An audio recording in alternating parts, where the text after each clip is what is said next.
ရင်တော့ကျွန်တော်ဥထုံးလင်း channel လေးမှာကျွန်တော်တွန်းလဲလေးနဲ့ရောင်းပါတယ်ခင်ဗျာတလုံးချင်းကျွန်တော်စိတ်တိုင်းကြစစ်ပြီးမှပေးတာပါခင်ဗျာရောင်းမကောင်းတဲ့နေကြလို့ရှိရင်တော့ကိုယ့်ကိုသရှင်းလေးဖွင့်နားထောင်ရတာပေါ့အဲ့လိုလေးပဲဖြစ်သေးရတာပေါ့နော်မင်္ဂလာပါအားလုံးပဲနော်ကျွန်တော်ဒီ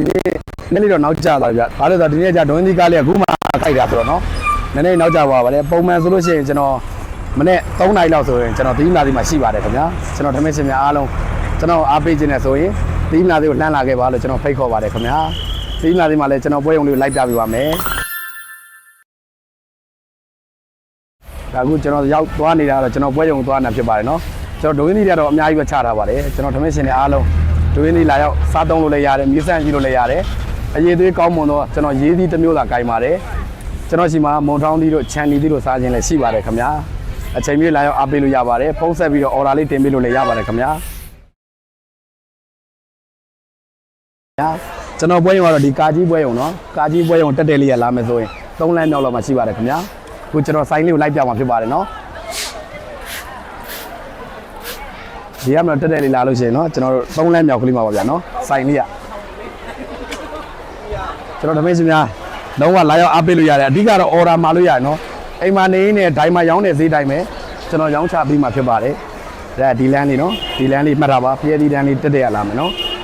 ဖျဲဒီလမ်းလေးတက်တယ်လာမယ်ဖျဲဒီလမ်းလေးတက်တယ်လာပြီးတာနော်ကျွန်တော်ဒီမှာပထမဦးဆုံးတစ်ချက်ဒွင်းသီးရုံရှိမယ်နောက်တစ်ရုံတွေ့မယ်နောက်တစ်ရုံရဲ့ဘေးနားပါပါနော်ကျွန်တော်ဆိုင်လေးရတော့နော်ဒီမှာပထမဦးဆုံးဝင်ကျနှစ်ဆိုင်တွေ့တဲ့ဒီနောက်ကလေးမှာပါဗျဟုတ်ကဲ့ရောက်ပါပြီခင်ဗျာခုဆိုင်မှာဒီနေ့ကတော့ပစ္စည်းကတော့ဒါနေပါပြီဗျာနော်ကျွန်တော်ဒီနေ့နောက်ကြတာဆိုတော့ဖောက်တယ်တွေလည်းယူလာနေနော်ဟုတ်ကဲ့ဒါတော့ကျွန်တော်ဆိုင်လေးပါခင်ဗျာရောက်ပါပြီစက်ကကတော့ရောက်ပါပြီခင်ဗျာဒွင်းသီးရမ်းကြိုက်တဲ့လူများနော်ဒါကျွန်တော်ဆိုင်မှာအားပေးနေကျွန်တော်ရဲ့ထမင်းရှင်တွေပါခင်ဗျာဆိုင်ကိုတောင်ကိုကြောက်လဲလာပြီးတော့ဝယ်လို့ရတယ်နော်ကိုတိုင်ကိုကြောက်လာဝယ်လို့ရတယ်တလုံးချင်းရွေးပေးတယ်ဒါဆိုပြန်ရောင်းသမားတွေဗျပြန်ရောင်းသမားတွေကိုကျွန်တော်တို့အဲ့လိုတလုံးချင်းရွေးပြီးရောင်းပေးတာဘာလို့ကျွန်တော်ရဲ့ထမင်းရှင်တွေမမြတ်မှာဆိုလို့အပြင်မှာရောင်းရင်မြတ်အောင်လို့နော်ကျွန်တော်အစိမ်းတွေအချင်းတွေကွဲတာတွေရေဝင်တာတွေကျွန်တော်တို့အကုန်လုံးကတလုံးချင်းကျွန်တော်စိတ်တိုင်းကြစစ်ပြီးမှပေးတာပါခင်ဗျာကျွန်တော်ရှိမှဝယ်မယ်ဆိုရင်စိတ်ချလက်ချနဲ့ယုံကြည်စိတ်ချသာဝယ်လို့ရပါတယ်ဘလူနဲ့မှမတူတဲ့ဈေးနှုန်းနဲ့လည်းကျွန်တော်ရောင်းချပေးတယ်အိမ်မှာထိုင်းနေတဲ့တချို့အသက်ကြီးတဲ့လူတွေဒွင်းသီးရမ်းစားခြင်းနဲ့အဲ့ဒါမို့ဆိုလို့ရှိရင်အိမ်မှာထိုင်းနေပါကျွန်တော်ကားနဲ့အရောက်ပို့ပေးပါတယ်ခင်ဗျနော်ကျွန်တော်နယ်ဝေးကားတစ်စင်နဲ့ရောက်တဲ့နေရာဆိုဘယ်မျိုးမဆိုကျွန်တော်အကုန်ပို့ပေးပါတယ်နော်ကျွန်တော်ရှိမှရည်သွေးကောင်းမွန်ရမယ်ပစ္စည်း quality ကောင်းမယ်နေဆိုရင်ကျွန်တော်ကလေးလုံးနဲ့အသီးလေးတွေပို့ပြပါတယ်ကွဲတာပြဲတာစိမ့်တာမပို့ပါဘူးခင်ဗျာရန်ကုန်မြို့ဆိုလို့ရှိရင်တော့ကျွန်တော်တို့တခါတည်းအသားလေးတွေဖောက်စစ်ပြီးမှကျွန်တော်တို့ပို့ပေးတာပါခင်ဗျပစ္စည်း quality နဲ့ပတ်သက်ရင်တော့လုံးဝတရားခိုင်းတော့အမခံပါတယ်ခင်ဗျချင်းတာစိမ့်တာရေဝင်တာမာတာဖြစ်ခဲ့မယ်ဆိုရင်ကျွန်တော်တို့ဘက်ကအပြည့်အဝတာဝန်ယူပါတယ်လဲပေးပါတယ်ခင်ဗျာကျွန်တော်အရင်တော့ကျွန်တော်ဥထုံးလင်း channel လေးမှာကျွန်တော်တွန်းလဲလေးနဲ့ရောင်းပါတယ်ခင်ဗျာအဲ့ချိန်တော့ကျွန်တော်မနက်ပိုင်းဆိုလို့ရှိရင်ကျွန်တော်6 နာရီ 9 နာရီလာတဲ့ခါကြလို့ရှိရင်ပစ္စည်းရတဲ့နေ့ရှိတယ်မရတဲ့နေ့ရှိတယ်ကောင်းတဲ့နေ့ရှိလို့မကောင်းတဲ့နေ့ကြလို့ရှိရင်ကျွန်တော်ရဲ့ဧည့်သည်တွေကိုကျွန်တော်ကရောင်းရတာမျက်နှာမကောင်းဘူးပေါ့ဘုလိုမျိုးအားလည်းမျိုးလေးကျွန်တော်အိမ်ရောက်တော့စဉ်းစားတဲ့ကောင်ကပစ္စည်းလေးကောင်းလေးအရေးသွေးလေးမြင်နေတာလေးရောင်းတာဘယ်လိုမျိုးလုပ်ရင်ကောင်းမလဲဆိုပြီးကျွန်တော်စဉ်းစားလိုက်ကမှကျွန်တော်ပွဲရုံလေးဒီလိုလေးကျွန်တော်စတီထောင်လိုက်တယ်ပေါ့နော်ဈေးနှုန်းချိုသားနဲ့ကျွန်တော်ရောင်းလို့ရအောင်လို့ကျွန်တော်ရှိမှကျွန်တော်ရောင်းပေးပါတယ်ခက်ခဲတွေရှိရတော့ကျွန်တော်မိုးတွေအရန်တဲတဲ့ခါတွေပါဆိုကျွန်တော်တို့လုံးဝအယောင်ဝယ်တွေတားပါတယ်အဲ့လိုမျိုးချင်းကြလေအဲ့လိုမျိုးချင်းအရန်အယောင်ဝယ်ပါတဲ့ခါကျတော့စိတ်ညစ်တာပေါ့အဲ့ကြောင့်ဒီမှာကျတော့ကျွန်တော်သီးနာသေးဖြစ်တဲ့အတွက်မိုးလုံလေးလုံလေးနဲ့ကျွန်တော်ရောင်းရတယ်အပြင်မှာကျလို့ရှိရင်ကျွန်တော်မိုးရွာလို့ရှိရင်အသီးတွေကိုကျွန်တော်တာလပတ်တွေနဲ့အုပ်ထားတော့ကျွန်တော်ရဲ့ဧည့်သည်တွေကမမြင်ရတော့ဝယ်သူမမြင်ရတော့ကျွန်တော်ရှိမှာကြော်သွားကြတချို့ကျတော့မိုးရွာလို့အပြင်မလာကြဘူးမထွက်ကြဘူးအဲ့ကြောင့်ကျွန်တော်ကဒီလိုလေးစီစဉ်ပေးထားတာမိုးလုံလေးလုံလေးမှာ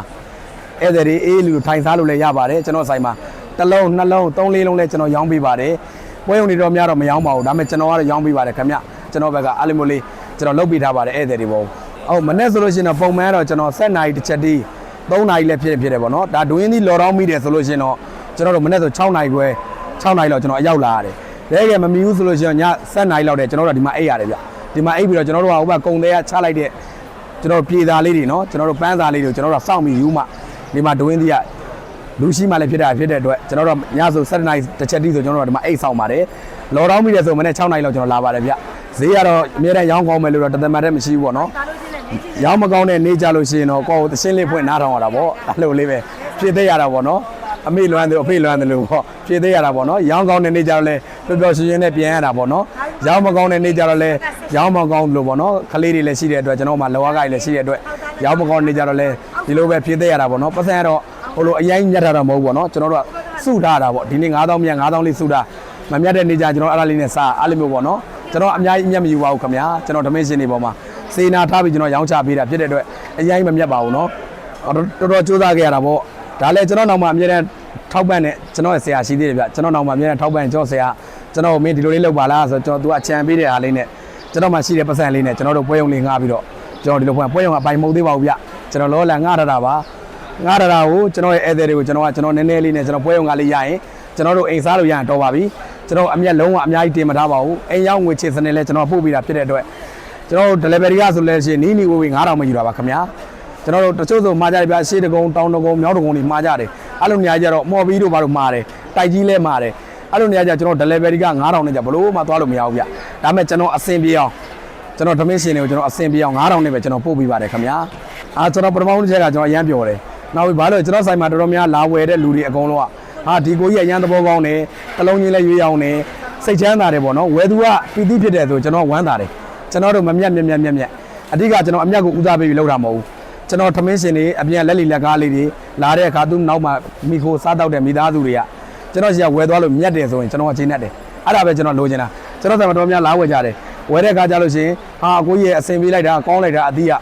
အသီးကောင်းတယ်သူမျိုးဒီနေ့လဲမြတ်တယ်ဆိုဒီနေ့ဆိုကျွန်တော်အလုံး1000ကျော်1500လောက်ပါတယ်ဒါဒီနေ့ဆို150ကျော်လောက်ပဲရှိတော့မယ်နော်အဲ့လိုမျိုးပေါ့ကျွန်တော်ဖြစ်ချင်ချင်တာကျွန်တော်ရှိမှဝယ်လို့မြတ်တယ်ဆိုကျွန်တော်ကျင်းတတ်ပါပြီခင်ဗျာကျွန်တော်တို့မနေ့ဆိုလို့ရှိရင်3နာရီစဖွင့်ပါတယ်ခင်ဗျ3နာရီစဖွင့်ခဲ့တဲ့အခါမှာပစ္စည်းတွေအားချိန်မှာအများကြီးပဲချတာအပုံလိုက်ကြီးချကျွန်တော်စိုက်ဖွဲတယ်ခွဲပြီးသွားလို့ရှိရင်အားချိန်မှာဥပြဝယ်တဲ့လူကတော့ကျွန်တော်တို့ဘယ်လိုပြောမလဲဆိုတော့ပစ္စည်းကောင်းလဲရတယ်တန်လဲတန်တယ်နောက်ပြီးတော့ကျွန်တော်တို့လိုချင်တဲ့လူကလည်းကျွန်တော်တို့ဖုန်းဆက်မှာထားရင်ကျွန်တော်တို့ဖယ်ထားပေးတယ်အဓိကတော့ကျွန်တော်ဒီလိုလာဝယ်မဲ့ဧည့်သည်တွေကကျွန်တော်ဖုန်းလေးကြိုဆက်ပေးပါလို့ကျွန်တော်ပြောချင်ပါတယ်ဘာလို့လဲဆိုတော့ဒီလိုဖုန်းဆက်တဲ့အခါကျတော့ပစ္စည်းရှိတယ်မရှိဘူးကျွန်တော်ဖုန်းထဲမှာပြောပြလို့ရပါတယ်တချို့ကရောက်လာတယ်ရောက်လာပစ္စည်းမရှိဘူးမဟုတ်ပါဘူးခင်ဗျ